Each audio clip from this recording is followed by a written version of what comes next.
Bismillahirrahmanirrahim. Assalamualaikum warahmatullahi wabarakatuh. Salam sejahtera untuk kita semua yang hadir di kesempatan yang baik ini. Alhamdulillahi wa kafa. Wassalatu wassalamu ala rasulillahil mustafa wa ala alihi wa sahbihi wa man wafa wa ba'd. Yang kami hormati, kami muliakan, dan kami banggakan seluruh keluarga besar Sivitas Akademika Universitas Negeri Jakarta, baik yang hadir di ruangan yang megah ini, Pak Rektor Profesor Dr. Komarudin MSI, seluruh unsur pimpinan, Pak Waka dari Senat, para dekan, undangan, mitra, pun yang terhubung hybrid lewat daring di kesempatan kali ini. Izinkan kami mengawali perjumpaan dan tausiah kita di pagi hari ini dengan menyelamati keluarga besar UNJ atas keberhasilan yang telah diraih di Dis Natalis yang ke-58 ini. Semoga UNJ senantiasa tampil menginspirasi dunia seperti tadi yang diharapkan, unggul, mandiri, dan bereputasi tentunya. Hadirin sekalian, tema besar kita yang tertuang di spanduk yang dituliskan di hadapan kita semua, perkuat silaturahmi. Silaturahmi atau silaturahim ini kata yang singkat, padat, tapi sesungguhnya memiliki kedalaman dan keluasan makna yang sangat luar biasa.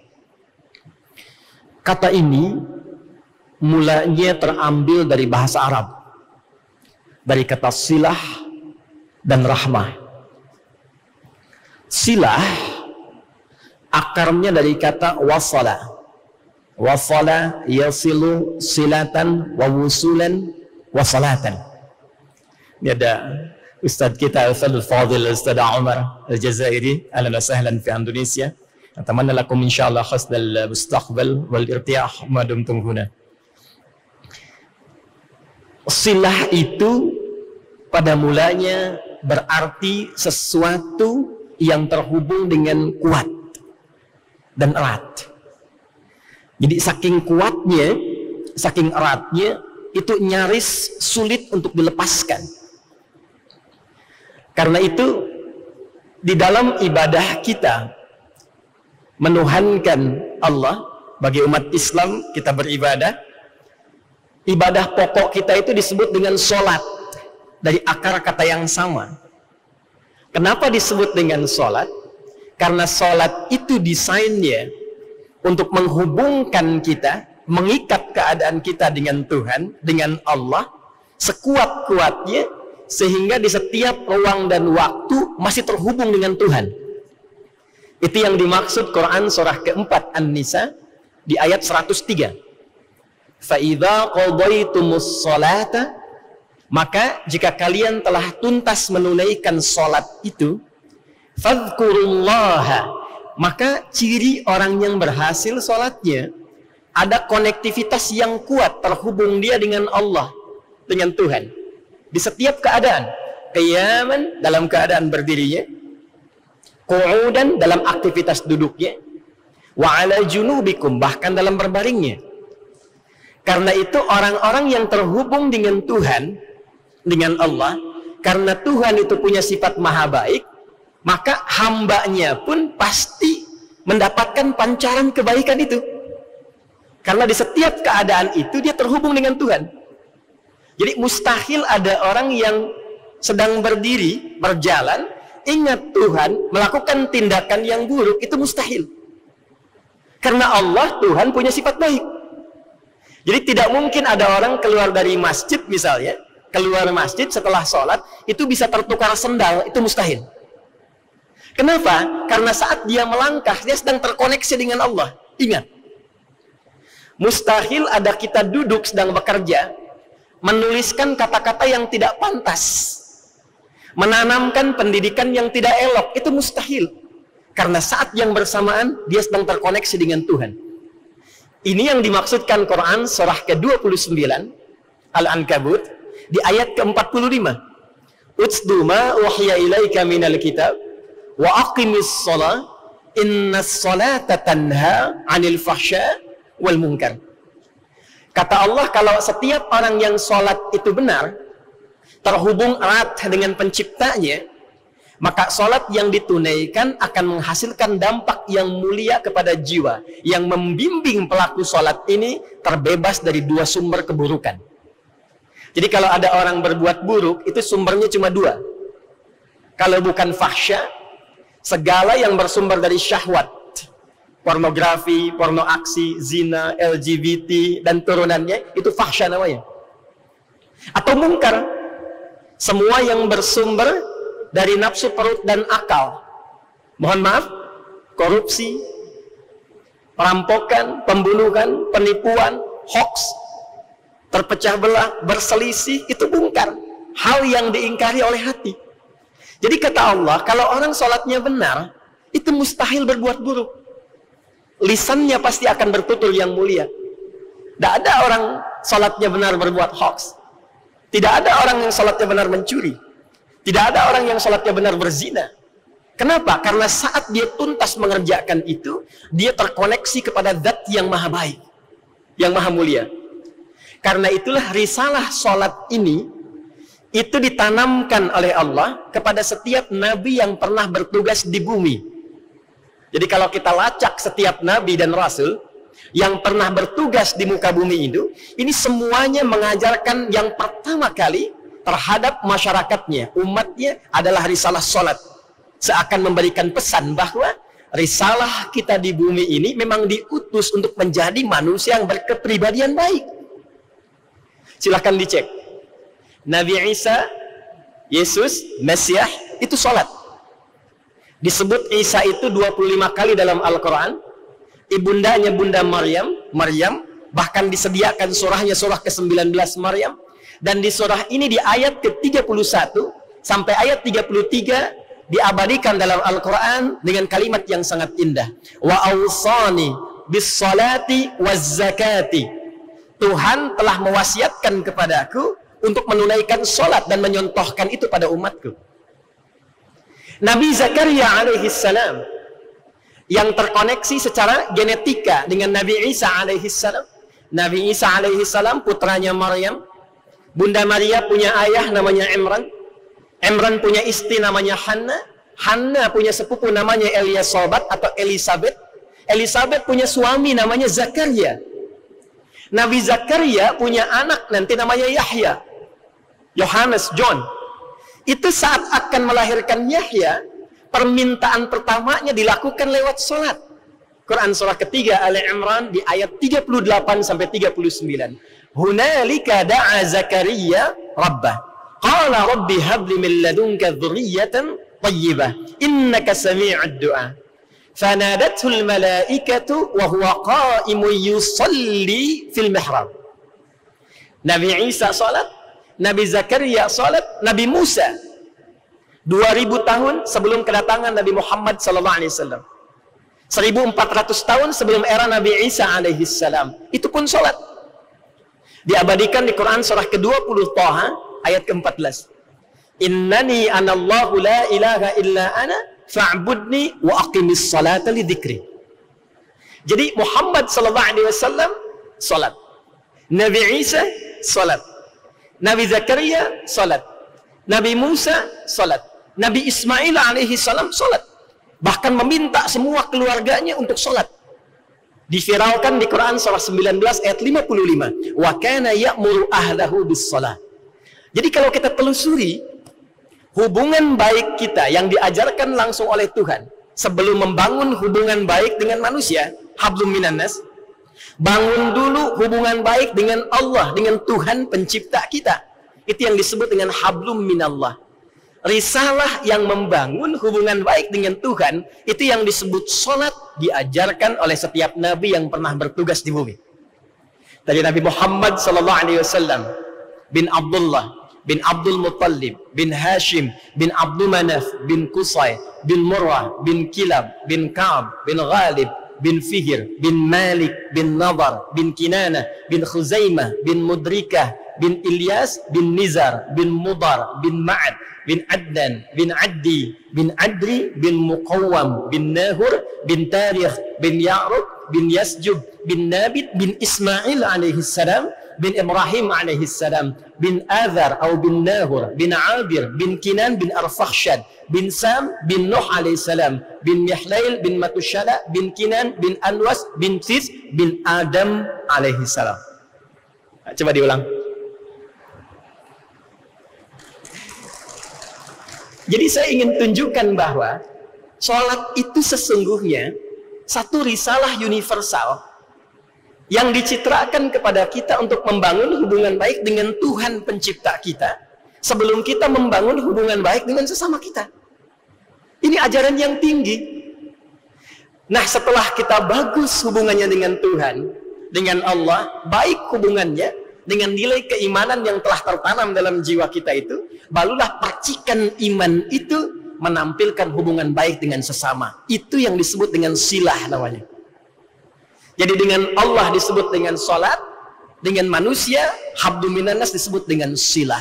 Hubungan baik yang merekatkan setiap kita, sehingga tak terpisahkan di setiap ruang dan waktu, itulah silah.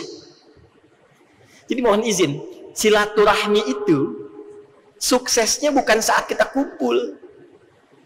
Kalau sekarang Pak Rektor menyapa di Senat, di Warek yang lain, para dekan, keluarga besar UNJ, saat hadir sosoknya, itu biasa. Karena orangnya ada. Suksesnya silah itu, ketika mulai menyebar, kembali ke tempat masing-masing, terpisah ruang dan waktu, dan di situ kita masih ingat. Kita masih ingat sahabat kita ingat kawan kita doakan dia, kita perhatikan keadaannya, kita telepon dia, tanya kabar keluarganya, itulah silah. Itulah silah. Jadi Anda bayangkan, sebetulnya semua nilai yang ditanamkan dari kata ini, bukan hanya kata yang singkat dan padat, tapi ada sesuatu yang dalam yang ingin ditanamkan pada diri kita. Jadi dari kalimat silah saja memberikan pesan, hei, semua yang berada di ruangan ini, semua yang terhubung bahkan dalam luring dan daring saat ini, kita berharap pertemuan kita ini mengantarkan setelah berpisah bukan hanya keadaannya yang bebas dari hal-hal yang mungkin tidak menyenangkan, salah persepsi, salah bicara, tapi lebih dari itu, setelah ini kita saling menguatkan, saling memperhatikan, saling menyayangi. Dan dahsyatnya konteks perhatian itu diikat dengan kata rahmat, silaturahim, silaturahmat. Bapak Ibu sekalian, apa itu rahmat? Apa itu rahmat? Kata ini terlihat singkat, tapi bagi kita, khususnya warga negara Indonesia, itu punya nilai yang sangat penting. Karena bahkan kemerdekaan kita pun, itu tidak terwujud ikrarnya, kecuali melekat kata rahmat di dalamnya.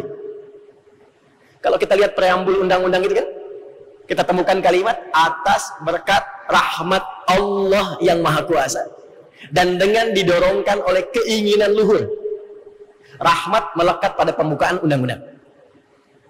Kalau kita melihat setiap keputusan yang dibuat oleh presiden, bahkan menteri, bahkan turunan undang-undang, Bapak Ibu praktisi pendidikan buka undang-undang Sisdiknas itu, nomor 20 tahun 2003.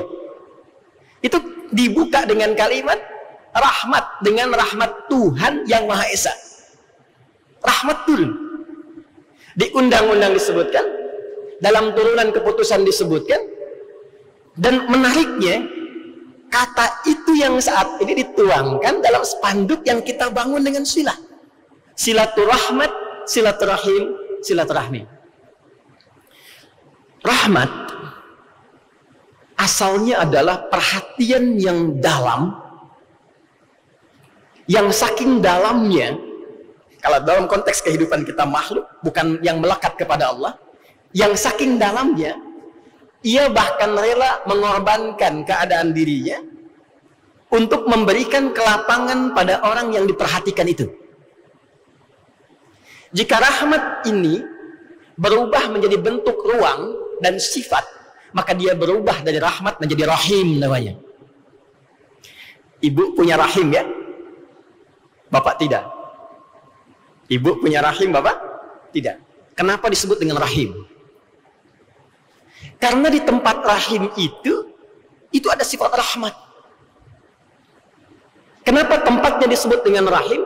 Karena di dalamnya akan hadir sosok yang sangat diperhatikan dengan dalam, disayangi dengan kuat. Saking penuhnya perhatian sayang itu, sampai-sampai yang mengandung rahim itu rela memberikan perhatian sekalipun dia harus menanggung rasa yang tidak biasa. Coba lihat ya, saat ibu mengandung dalam rahim itu, bukankah miring kanan sakit, miring kiri juga tidak nyaman, telungkup tidak mungkin. Itu yang disebut di Quran di surah ke-31 ayat 14 dengan kalimat wahnan ala wahnin. Yang tidak biasa. Kenapa? Karena ada sosok yang diberikan rahmat secara utuh di situ. Sampai yang mengandung itu rela menanggung penderitaan, yang penting yang dikandung itu bahagia. Karena itu ada ahli hikmah berkata begini, kenapa bayi yang baru lahir itu menangis? Ini bebas dari penilaian ilmiah ya. Ini turunannya ilmu hikmah. Kata para ahli hikmah, bayi itu menangis bukan karena dia mengekspresikan keadaan biologisnya ketika terlahir, tapi boleh jadi dia khawatir karena tidak mampu mendapatkan kasih yang serupa seperti saat dia berada dalam rahim ibundanya. Kalau kita tarik nilai rahim itu dalam bentuk aslinya rahmat, dan kita satukan dengan silaturahmat, kemudian kita ambil sifatnya, keluarkan taknya, kembalikan ke asalnya menjadi masdar, maka kalimatnya berubah menjadi silaturahmi atau silaturahim. Seakan-akan kita berikrar di ruangan ini bahwa semua yang hadir di ruang yang megah ini, bahkan yang terhubung dalam daring di hybrid ini, semuanya berkomitmen untuk saling memperhatikan, saling menyayangi, saling memberikan perhatian. Sekalipun dalam mengemban tugas itu mungkin selalu ada pengorbanan. Itu yang kita bawa, itu yang kita perkuat. Dan sekarang ruangnya memang terbuka, situasinya daring. Jangan sampai putus keadaan perhatian itu sekalipun koneksinya online. Unsur pimpinan memerhatikan turunan-turunan di bawahnya. Unsur pengajar memerhatikan murid-murid yang berinteraksi dengannya. Jadi kalau kita terjemahkan dalam dunia kampus, kata yang padat ini, silaturahmi ini, mari kita terapkan dalam keberhidupan kita. Apakah Bapak Ibu mengajar anak itu supaya unggul saja, atau karena sayang kepada mereka? Ayo. Jadi kalau keluar dari ruangan ini, kita tidak hanya membawa nilai ilmiah, tapi membawa nilai rahmat yang kita kukuhkan sejak kita bertemu di kesempatan pagi hari ini. Jadi cara berinteraksi sekarang dengan sesama teman bukan hanya konteks profesionalitas, tapi ada nilai kasih untuk saling memperhatikan. Cara mengajar kepada siswa yang hadir bukan hanya menginginkan mereka unggul, mandiri, pintar. Lebih dari itu, kita perhatikan, sayangi mereka seperti halnya anak-anak itu dirawat di dalam kandungan ibundanya. Dan itulah dalam bahasa Arab yang dikenal dengan tarbiyah. Jadi kalau tanya kepada Ustaz Omar, itu bahasa Arabnya pendidikan itu. Dulu kan sebelum jadi UNJ IKIP ya kan? Kan ada nuansa pendidikan kan sampai sekarang itu. Pendidikan itu bahasa Arabnya tarbiyah. Dan di antara unsur tarbiyah itu munculnya rasa sayang. Karena itu nama pertama yang diperkenalkan oleh Tuhan sejak dalam masa kandungan itu bukan Allah. Tapi puncak nama tarbiyah yang disebut dengan Rabb namanya. Rabb. Jadi kalau manusia disebut dengan Murabbi, kalau Tuhan disebut dengan Rabb namanya. Quran surah ke-7 Al-A'raf ayat 172. Wa idh akhadha rabbuka min bani adama min zuhurihim dzurriyyatahum wa ashhadahum ala anfusihim alastu bi rabbikum qalu bala syahidna. Jadi kalimat yang diperkenalkan Tuhan itu kalimatnya kalimat perhatian, Pak. Kalimat sayang, Bu. Kalimat yang kalau kita membutuhkan, itu dimintakan segera panggil dengan nama itu. Karena ada komitmen ketika kita menuhankan Allah dengan kata Rabb itu, ada komitmen kata Allah, kalau kamu butuh, panggil aku. Kamu sakit, minta sembuh. Kamu salah, minta maaf. Kamu dosa, minta ampun. Karena itulah setiap kita berdoa, bukankah umumnya kalimat yang menggunakan kata Rabb? Coba dicek deh. Ya, kalimatnya menggunakan kata Rabb ya. Rabbana la tu'akhidna in nasina aw akhtana. Rabbana zalamna anfusana wa illam taghfir lana. Untuk orang tua, Rabbighfirli wa liwalidayya. Selalu dibuka dengan Rabb. Coba. Doa yang paling familiar apa? Doa apa itu? Sapu jagat ya? Itu yang kenal sapu jagat cuma di Indonesia aja itu. Ya? Ustaz Omar belum tentu tahu itu sapu jagat ya. Ad-du'a alladhi yahtawi dunya wal akhirah mabdu'a bi kalimat Rabb. Rabbana atina fid dunya hasanah wa fil akhirati hasanah wa qina. Bukankah dibuka dengan kata Rabb? Unsur keteladanan dari nama Rabb ini turunannya rububiyah. Pelaku horizontalnya hablum minanasnya kita. Namanya murabbi. Karena itu ketika kita mendidik anak dengan tarbiyah di kampus ini, bukan hanya jadi solusi secara ilmiah, tapi ketika mereka punya persoalan, kita menjadi murabbinya. Mungkin di antara siswa itu bukan hanya ada persoalan intelektual ya, tapi boleh jadi ada persoalan psikologisnya. Ada pengaruh di keluarga yang tidak menjadikan dia konsen untuk belajar. Ada tata krama yang belum berkembang dalam kehidupan, tingkat perkembangan psikologisnya atau bahkan biologisnya. Disitulah kemudian unsur tarbiyah hadir. Itulah silaturahim. Itulah silah, itulah rahim. Bapak Ibu sekalian, yang kedua, mohon izin, ini baru muqaddimah. Yang kedua, silaturahim ini ketika ditampilkan dalam Al-Quran, itu dibuka dengan kalimat yang sangat universal. Jadi bukan spesifik untuk satu keyakinan. Katanya dibuka dengan ya ayyuhan nas. Ya. Jadi kepada teman-teman yang non-muslim juga yang hadir saat ini, di Quran itu ada dua diksi panggilan. Ada diksi yang khusus untuk yang sudah beriman, untuk menunaikan tugas tertentu dari Tuhan, itu panggilannya menggunakan ya ayyuhalladzina amanu. Misal untuk puasa kemarin pakai ya ayyuhalladzina amanu kutiba alaikumusiyam. Tapi ada nilai-nilai universal yang melampaui batas-batas keyakinan, dan itu diajarkan oleh Tuhan. Dan di situ nggak ada sekat keimanan. Kalimat panggilannya menggunakan kata ya ayyuhan nas. Ya ayyuhan, hei semua manusia tanpa kecuali.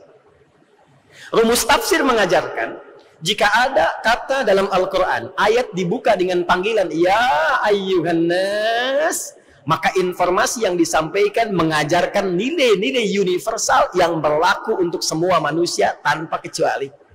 Jadi interaksi yang dibangun pun oleh kita jangan dibatasi pada yang beriman saja, pada yang muslim saja, tidak. Semua berhak terlibat di dalamnya. Kalau mau agak detil, ya disebutkan 361 kali dalam Al-Quran. Sifatnya panggilan tanpa batas. Jadi baik yang dekat, menengah, ataupun yang jauh. Jadi kalau Anda sedang ke Arab, Anda butuh sesuatu, Anda panggil, ya, itu semua orang nengok tuh. Yang dekat, yang menengah, yang jauh. Ayyuha disebutkan 150 kali dalam Al-Quran. Ayyunya munada berfungsi untuk penguat, taukid. Haknya berfungsi untuk pengingat, tanbih. Jadi kalau ada kata dibuka di Al-Quran dengan ya ayyuha, ini menandakan informasinya begitu penting, saking pentingnya Allah kuatkan dan mengingatkan kepada kita untuk fokus menyimak. An-Nas disebutkan 241 kali dalam Al-Quran.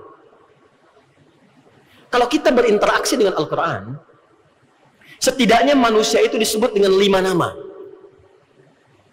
Dan semua nama ini itu punya makna.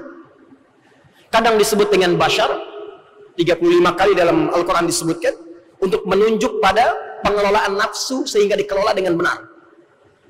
Kadang disebut dengan ins, 18 kali disebutkan dalam Al-Quran. Kadang disebut dengan insan, 65 kali disebutkan dalam Al-Quran. Kadang disebut dengan Bani Adam, merujuk pada genealogi kita yang tersambung kepada Adam.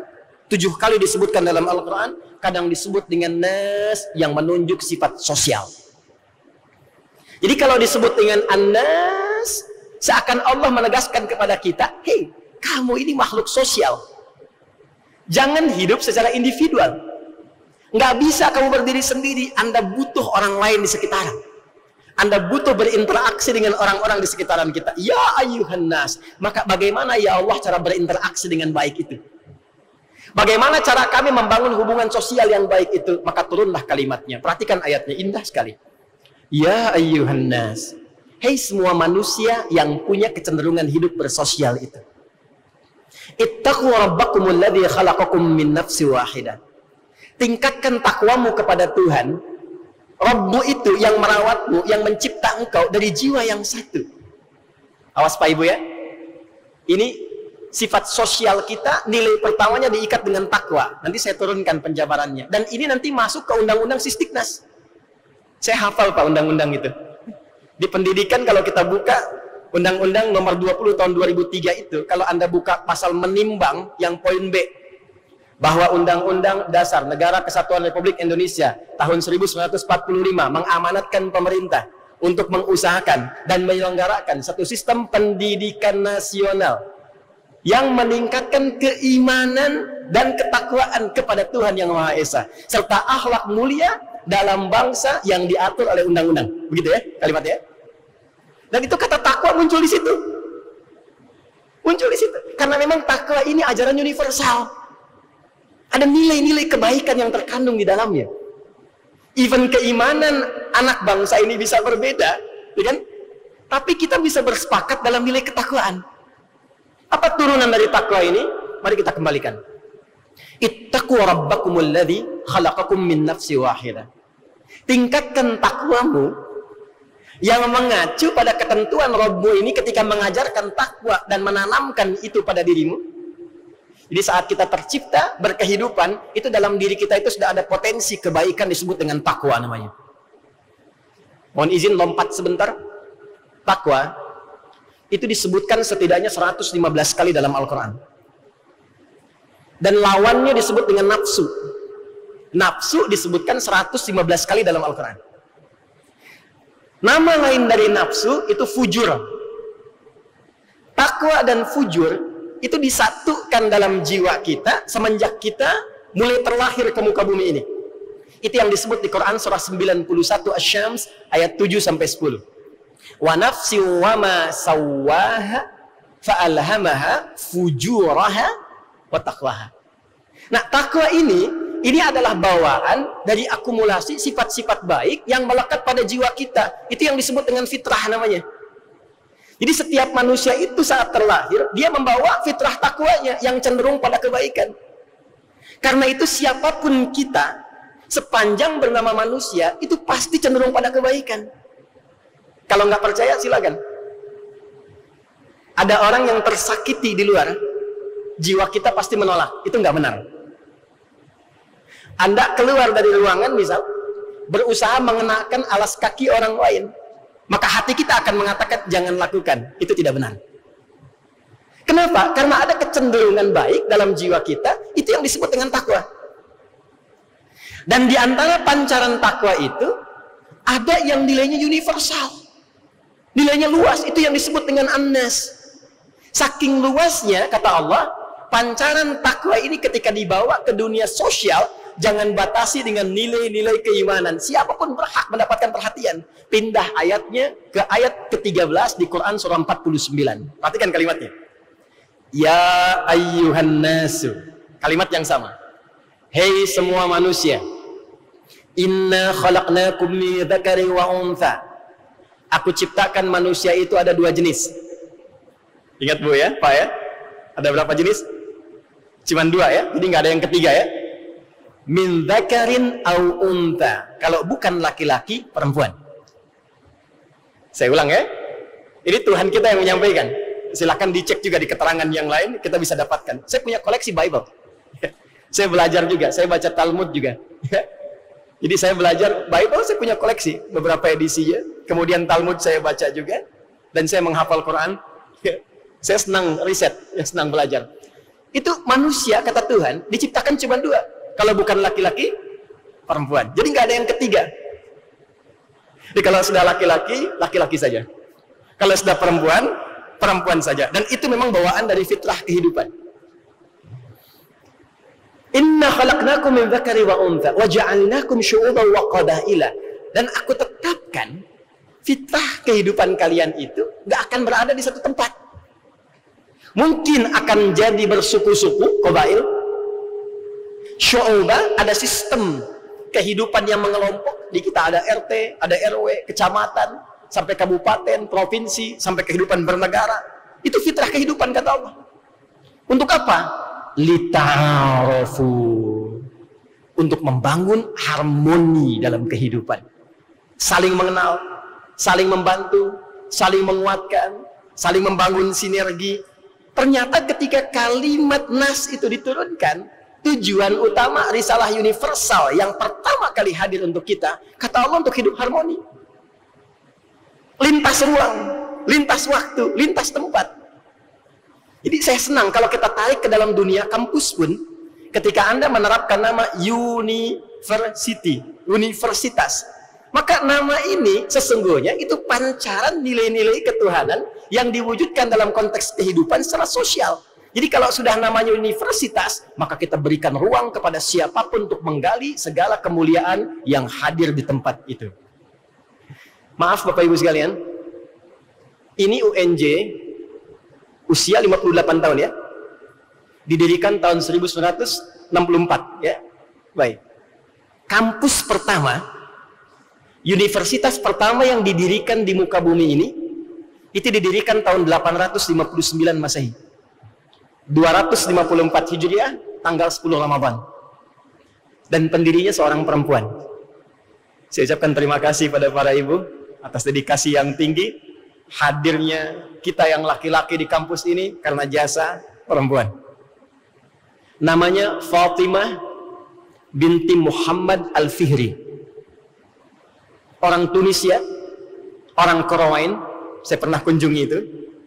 Kemudian bermigrasi ke Maroko di kota Fez.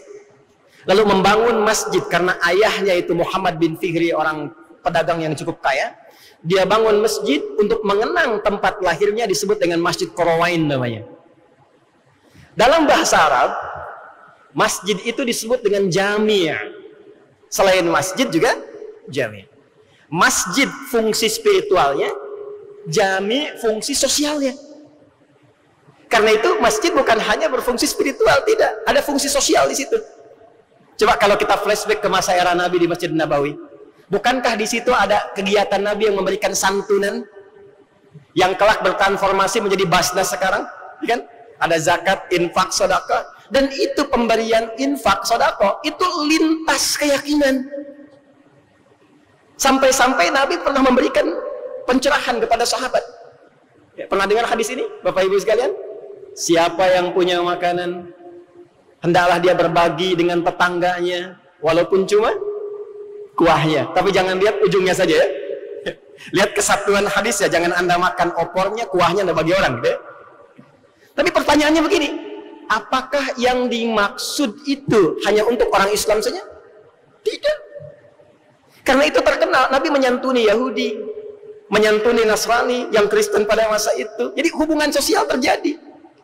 Dan di situ kalau Anda nanti umrah atau haji bagi yang muslim, saya bermohon semoga yang belum haji umroh bisa bersegera insya Allah. Ya, tidak cukup dengan amin, nabung ya. Siapkan dari sekarang. Itu desain Masjid Nabawi. Kalau kita masuk di sudut sebelah kirinya yang depan rumah Nabi, itu tempat Nabi menerima beasiswa bagi para pelajar yang hendak belajar di situ. Disebut dengan sufah namanya. Di situ ada Abdurrahman bin Sahr. Beliau asalnya Majusi, kemudian pindah Kristen, masuk Islam, jadi murid Nabi, diterima, diberi beasiswa. Dikenal kemudian dengan nama Abu Hurairah, meriwayatkan sekitar 7.000 hadis. Ada Ali bin Abi Thalib, ada yang datang jauh-jauh dari Persia, namanya Salman, sehingga dikenal dengan Salman Al-Farisi. Jadi ada kegiatan spiritual disebut dengan masjid tempat sujud, ada kegiatan sosial disebut dengan jami', tempat yang menghimpun banyak kalangan untuk bertukar pikiran, bertukar kegiatan sosial. Kalau itu ditambahkan sifat yang spesifik tapi nilainya tetap luas, maka tambahkan ta di ujungnya. Dari jami menjadi jami'ah. Dari jami menjadi jami'ah. Fatimah binti Muhammad Al-Fihri ini itu cerdas, Pak. Cerdas otaknya dan soleh spiritualitasnya. Maka beliau transformasikan masjid jami yang dibangun di Qarawain ini di era-era keemasan intelektual pada masa itu, dari sekedar masjid untuk tempat sujud, jami menghimpun secara terbatas menjadi jami'ah. Maka di tahun 859 Masehi, 1105 tahun sebelum UNJ didirikan, maka berdirilah apa yang disebut dengan Jami'ah Qarawain. Dari masjid membawa nilai yang lebih luas, sifat-sifat ilmiah untuk universalitas, maka dinamakan dengan Jami'ah Universitas Qarawain. Itu tempat pertama yang dibangun, kampus pertama di dunia yang bangun perempuan dan pancarannya dari nilai-nilai ketakwaan. Siapa yang sekolah di situ? Bapak Ibu kenal Ibnu Khaldun? Oke, kenal di mana? Ibnu Khaldun bapak sosiologi kan? Ya. Pengarang buku Muqaddimah kan? Itu alumni Qarawain.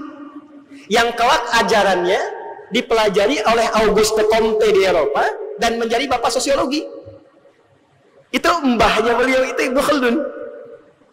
Ibnu Arabi, ya, seorang filosof, ahli Quran, ahli fikih, itu alumni kampus itu. Mungkin ini agak biasa, tapi kalau mendengar Paus Sylvester yang kedua dari Vatikan, itu alumni kampus Qarawain. Jadi ternyata di situ yang belajar tuh ada yang muslim, ada yang non muslim, dan yang paling menarik adalah syiar intelektualitas itu yang diperkenalkan oleh Fatimah binti Muhammad Al-Fihri. Jadi kalau semangat ini ingin kita bawa, apalagi Pak Rektor tadi ingin memberikan visi kita bertransformasi from domestic class to world class, gitu kan? Maka nilai-nilai universalitas itu, pancaran awal dari kampus tadi, itu yang sekarang kita coba pancarkan ke dunia lewat UNJ ini. Dan apa prodi yang ada di kampus pertama itu? Ternyata menariknya, bukan hanya Quran, bukan hanya hadis, bukan hanya fikih, tapi ada astronomi, ada matematika, ada filsafat, dan ada musik. Tadi yang gambus tadi itu, Bapak Ibu sekalian, yang gambus tadi, itu kalau dipelajari turunannya ke atas, itu punya nasab itu. Nasabnya naik ke zaman jahiliyah, ke syair. Di Quran nanti ada surah ke-26 namanya Syu'ara, yang di situ kemudian mengumpulkan kebiasaan para penyair. Nah, para penyair di zaman itu punya 16 formula. Yang kelak di masa keemasan orang-orang Islam, Muslim, itu disebut ilmu arud namanya. Dikodifikasikan ada ilmu arud. Di ilmu arud ini, itu ilmu notasi musik ada 16. Karena syarat syair itu ada 4. Ada fasoha, ada khayal, ya, ada fasoha kefasihan, ada khayal, ada imajinasi, yang ketiganya musik. Itu ada iramanya. Namanya bakhar namanya. Ada 16 irama disebut dengan bakhar. 1 tawil, tawilun lahudunal bukhuri fadailu fa'ulun mafa'ilun fa'ulun mafa'ilu kifanabki min dzikra habibin wa manzili bisaqtili wa bainad dakhuli fahawmali. Itu baru syair. Dia hebatnya orang Arab pada masa itu, lihat apapun itu bisa dijadikan puisi, Bu, Pak. Karena itu kalau Anda ingin meriset apa yang terjadi di tahun 150 sebelum kelahiran Nabi, itu bisa dilihat situasinya dari syair mereka, dari puisi mereka. Di masa keemasan Islam nanti, saat pengetahuan mulai berkembang dan siapapun bisa belajar, maka dialihkan ilmu arud ini nanti ke dalam kodifikasi ilmu, dari mulai hanya puisi kepada kodifikasi pengetahuan. Misal, ada rumus yang disebut rojaz namanya. Rumusnya mustaf'ilun, mustaf'ilun, mustaf'ilun, mustaf'ilun, mustaf'ilun, mustaf'ilun. Dulu hanya untuk puisi biasa. Al-Asma'i misalnya, seorang tokoh bahasa luar biasa, lihat burung pipit, ya, itu bisa bikin puisi. Sautus safiril bulbuli hayyaja qalbi thamili al-ma'u wa zahru ma'a zahri lahdhul muqali fa anta ya sayyidali wa sayyidi wa maulali fakam tayyumuni ghazayilun uqayqali qataftuhu min wajdatin min fili hadha ar-rajuli faqala la la la faqad ghada muharwili awal walad wali ya wailali faqultu la tuwal wili fabayyinu lu'ali qalat tauhina kadha in ar-radidul muqali kahatan kakailali tabuli semua itu. Setelah itu terjadi transformasi ke kodifikasi pengetahuan dalam rumus puisi, Bu, Pak. Di dahsyatnya umat pada masa itu bisa menguasai cabang-cabang ilmu lewat puisi. Contoh, gramatikal bahasa Arab itu ada nahu, ada sorof, itu yang pokok. Nahu untuk menentukan harokat akhir, sorof untuk derivasi katanya. Itu digabungkan kaidah ini dengan bait puisi saja 1002 bait, dikenal dengan alfiyah. Rumusannya menggunakan apa? Menggunakan nilai-nilai notasi-notasi puisi yang ada zaman jahiliyah. Alfiyahnya Ibnu Malik, kalamuna lafdhun mufidun kastaqim wasbun wa fi'lun thumma harfunil kalim wahiduhu kalimatun wal qawlu am wa kalimatun biha kalamun qad yu'am bil jarri wat tanwini wan nida wa musnadin lilis bi tamyizun hasal bi tafa'alti atat wa ya if'ali wa nunik balanna fi'lun yanjali. Anda hafal ini, Anda mampu berbicara bahasa Arab dengan fasih. Nah, di masa-masa Fatimah binti Muhammad Al-Fihri itu diriset. Notasinya diriset, dikembangkan jadi pengetahuan yang lebih luas sampai sekarang jadi notasi musik. Itu yang disebut dengan CDF, GABC, GABC, DFIS G, DFIS G, ABCIS D, ABCIS D, FIS GIS A, FIS GIS A, BCIS DIS E, BCIS DIS E, FIS GIS AIS B, FIS GIS AIS B, CIS DIS AIS FIS, CIS DIS AIS FIS, GIS AIS BIS CIS. Sampai kemudian do re mi fa sol la si do itu pun diriset itu sampai ke Persia.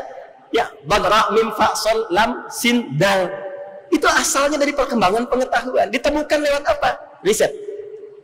Jadi kalau UNJ mau maju, unggul, mandiri, bereputasi, silahkan.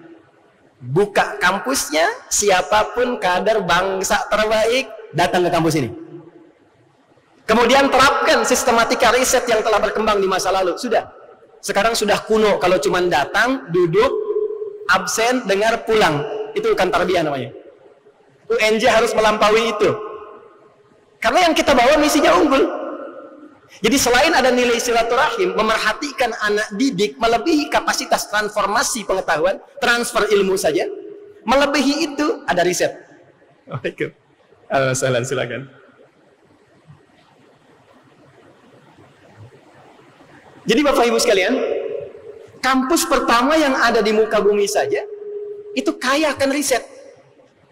Maka kampus sekarang yang sudah memasuki era milenial seharusnya melampaui nilai-nilai riset itu. Oke, saya mau kasih contoh lagi. Siapa yang menemukan atom? Saya belajar kimia dulu. Kalau saya senang belajar, Pak, Bu. Jadi kalau ada anak mahasiswa datang ke kami minta belajar, saya tanya, Anda dari kampus mana?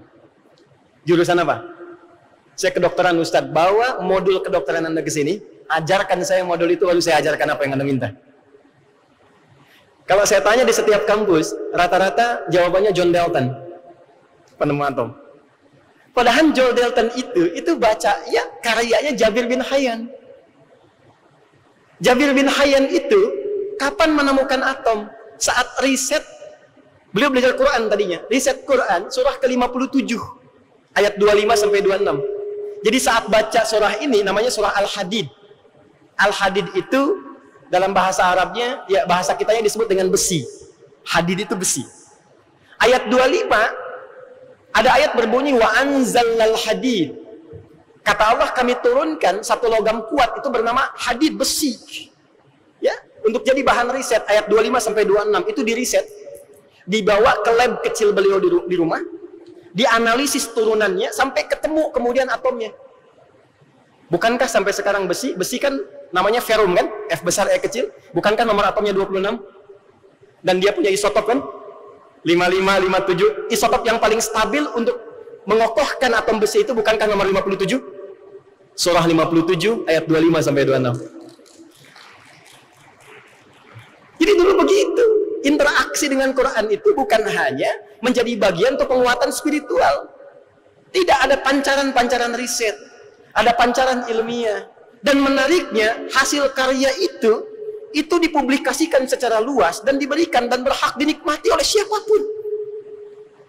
Karena itu di Spanyol datang nilai-nilai keislaman terbuka. Yang Vatikan belajar ke Iberia, datang kemudian ke Fez, terbuka. Risalah kemanusiaannya itu tinggi. Dan UNJ kalau mau memeniasikan itu dalam konteks kekinian, silahkan, kader terbaik bangsa, siapapun, muslim, non-muslim, sepanjang kadernya itu bagus, ingin memakmurkan negeri kita tercinta, mau kembali untuk berbakti, terima di sini, Pak.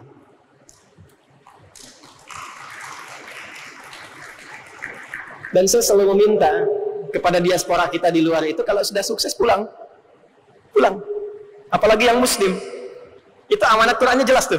Quran surah ke-9 ayat 122. Wa ma kana al-mu'minuna liyanfiru kaffah falawla nafara min kulli firqatin minhum ta'ifah liyatafaqahu fid din wa liyudhiru qawwahum idza raja'u ilaihim la'allahum yahdharun. Kata Allah, hey, tipikal insan beriman itu, kalau ada orang Islam khususnya belajar dimanapun, mau di UNJ, di kampus manapun, sampai di luar negeri, kata Allah belajarnya mesti serius. Tafakuh itu dari kata fikih. Fikih itu artinya paham, mengerti. Kalau ditambah tak di depannya dalam ilmu sharaf, itu memberikan kesan kesungguhan, keseriusan. Kalau ditambah tasydid sebelum akhirnya, itu menunjukkan bahwa aktivitas yang dilakukan itu tidak mudah. Kadang butuh motivasi 2 kali lipat dan perjuangan yang berliku. Makanya ayat tahajud menggunakan tak dan tasydid sebelum akhirnya. Asalnya hajada. Hajada itu bangun di malam hari setelah istirahat sejenak. Kalau kita berusaha kuat untuk bangun dan tidak mudah melakukannya, maka berubah katanya dari hajada menjadi tahajud. Wa minal laili fatahajjad bih. Quran surah 17 ayat 79. Makanya orang kalau mau tahajud jam 3, pasang alarmnya jam 2 kan? Dan 3 kali kan? Jam 2, setengah 3, 3 kurang seperempat ya. Alarm pertama untuk mematikan alarm yang kedua itu. Supaya bisa bangun. Nah, belajar itu, idealnya kata Quran, itu pakai rumusan tadi. Tafaqquh fiddin. Ada taknya, ada fikihnya, ada tasydidnya. Seakan memberikan kesan, adik-adikku yang ada di sini dari mahasiswa, kalian tuh kalau belajar, kata Quran itu, kalau kita ingin ambil nilai universalnya, kalau mau belajar, jangan cuma datang, duduk, absen, nyimak, pulang. Itu bukan tipikal pejuang. Bahkan datang pun, kalau Anda lihat lagi di hadis Muslim, nomor hadis yang ke-8. Imam Muslim itu muridnya Imam Al-Bukhari. Ada 9 jilid di hadis Muslim, jilid yang pertama, nomor hadis yang ke-8. Di copy paste oleh Imam An-Nawawi di Al-Arba'in, pada nomor hadis yang kedua. Imam Nawawi itu salah seorang yang menanamkan dasar-dasar pendidikan, Pak. Kalau Bapak Ibu punya waktu, Ustaz Umar berikan kitab At-Tibyan fi Adab Hamalatil Quran, walau samahtum yani an tuwasil mawad al-mawjuda fi hadzal kitab ila tullab fi hadhil jami'ah. Itu hebat, Pak. Bukunya bagus banget. Nomor hadis yang kedua itu apa? Dikabarkan apa? An Umar bin Khattab radhiyallahu taala anhu, qala, "Bainama nahnu julusun 'inda Rasulillah sallallahu alaihi wasallam, idh tala'a 'alaina rajulun shadidu bayad ath-thiyab, shadidu sawadi ash-sha'ri, la yura 'alaihi safari, wa la ya'rifu minna ahadun, fajalasa ila an-nabi sallallahu alaihi wasallam." وأسند ركبتيه إلى ركبتيه ووضع كفيه على فخذيه فقال يا محمد أخبرني عن الإسلام. Hadis bagi para mahasiswa. Kalian kalau mau belajar, kata Nabi, ikuti contoh yang pernah diviralkan oleh malaikat Jibril saat menyamar datang ke madrasah Nabi. Bagaimana cara datangnya? Kata Nabi, beliau datang dengan penampilan yang rapi, rambut yang tersisir rapi, lalu duduknya di saf paling depan, menyandarkan lututnya pada lutut Nabi sallallahu alaihi wasallam. Fokus melihat dengan rapi, baru setelah itu menyimak ajaran Nabi. Jadi mahasiswa unggul itu kelihatan dari cara datangnya, berpakaiannya kelihatan. Duduk cari yang paling depan supaya fokus. Paling 8 masih bisa bikin status. Yang di depan itu sulit. Di belakang masih bisa ngobrol, bikin status, cari ini, cari itu. Depan fokus. Setelah itu simak. Lalu serius. Kalau Anda mau menjadi kampus yang unggul, kata Quran, pastikan semua mahasiswa yang belajar itu bukan hanya datang, menerima ilmu dan pulang. Pastikan mereka paham apa yang dikerjakan itu. Paham apa yang dipelajari itu. Setelah paham, walaupun itu nggak mudah, waliyudhiru qaumahum idza raja'u ilaihim. Kalau sudah paham, mengerti, expert di bidangnya, kata Quran, pulang, bangun negerimu. Kembangkan, makmurkan. Apalagi kalau dapat LPDP nih dari UNJ sampai belajar keluar, itu pulang. Pulang. Itu hasil iuran kami itu. Itu pajak kami itu. Ya, betul kan? Bu Menteri Keuangan Ibu Sri Mulyani 2017 diwawancara di media online mengatakan apa? LPDP itu sumbernya dari pajak. Setiap warga negara itu nyumbang untuk melahirkan kader yang berkualitas. Karena itu setelah berhasil pulang, kita cintai negeri ini. Ini dibangun dengan keringat, darah, dan air mata. Dan sudah saatnya kita berjuang untuk memakmurkan negeri ini. Indonesia itu punya semua syarat keunggulan dari sekian banyak negara yang ada di muka bumi ini. Semua syaratnya sudah ada di sini, lengkap. Lengkap sekali. Bahkan undang-undang pendidikan itu sampai dengan kalau kita wisuda kan ada toga ya Pak ya? Ya kan? Masih ingat ya pakaian toga ya? Di atasnya kan ada 5 sudut kan? Warnanya hitam ya? Itu yang mengkreasikan, yang membuat pertama kali Fatimah binti Muhammad Al-Fihir. Kampus pertama tadi. Kenapa warnanya hitam?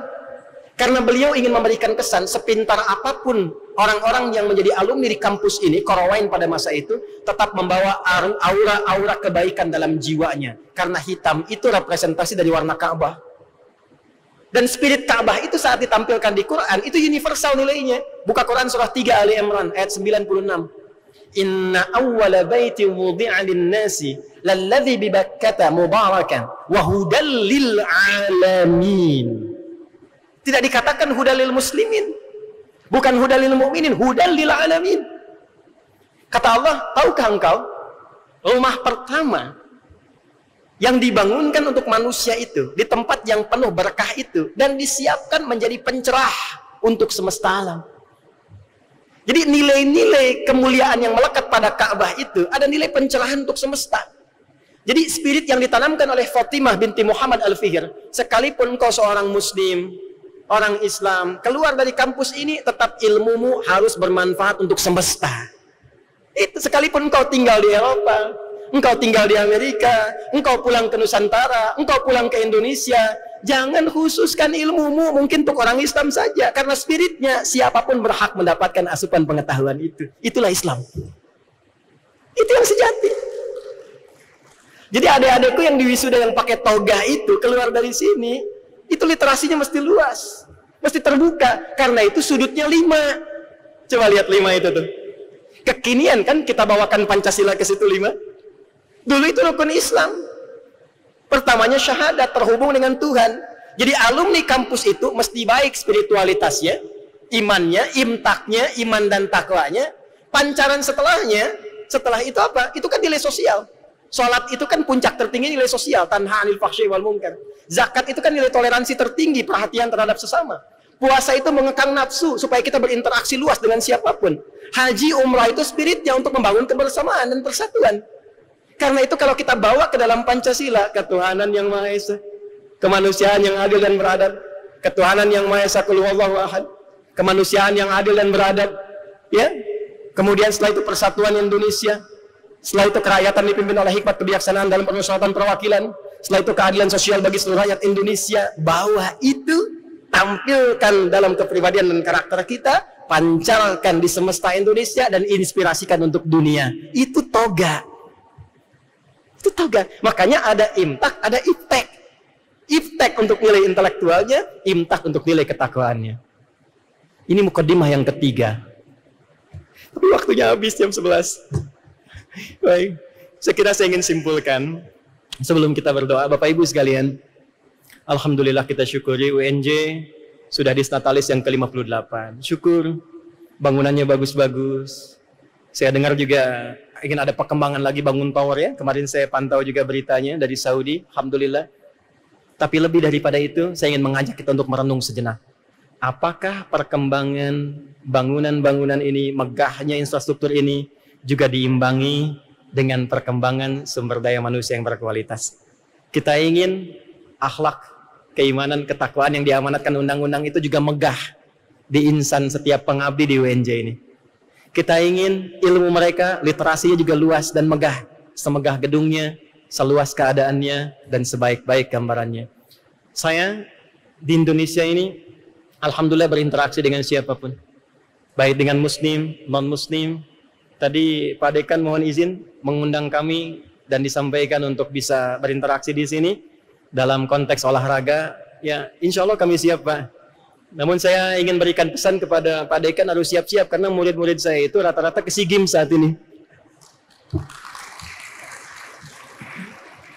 Ya. Mudah-mudahan kita siapkan yang baik-baik. Saya bukan hobi, Pak. Bukan hobi. Tapi sebetulnya spirit kami ikut olahraga itu ingin memberikan universalitas, keluasan dalam kita berinteraksi. Jadi saya masuk ke atlet-atlet, teman-teman, bergaul dengan yang lainnya, menghadirkan nilai ketakwaan kepada mereka, bersamaan dengan itu juga memberikan arahan-arahan bagaimana mencintai bangsa ini lewat olahraga. Itu poinnya. Terima kasih atas pertemuan di hari ini. Luar biasa. Semoga UNJ senantiasa dijaga oleh Allah Subhanahu wa taala, konsisten melahirkan kader-kader terbaik untuk bangsa. Bersilaturahim, jangan lupakan tema kita saat ini, saling perhatikan, berikan perhatian, santuni yang butuh perhatian, diskusikan dengan baik nilai-nilai ketakwaan, dan terakhir, tancapkan dengan kuat hubungan kita dengan Tuhan. Karena kata silaturahim kemudian ditutup dengan kalimat wattaqullaha alladzi tasaaluna bil arham. Tasaaluna wal arham. Tingkatkan takwa Anda kepada Allah, khususnya dalam konteks membangun silaturahim itu, karena pondasi silaturahim terkuat adalah ketika sila hubungan kita dengan Tuhan itu mantap, maka pancarannya akan menjadi hubungan sosial kemanusiaan yang luas dan bermanfaat untuk siapapun. Terima kasih atas perhatian di kesempatan pagi ini. Sungguh merasa terhormat hadir di kesempatan kali ini. It's honor for me to be here with all of you. Terima kasih. Syukran jazilan la husni ihtimamikum. Assalamualaikum warahmatullahi wabarakatuh.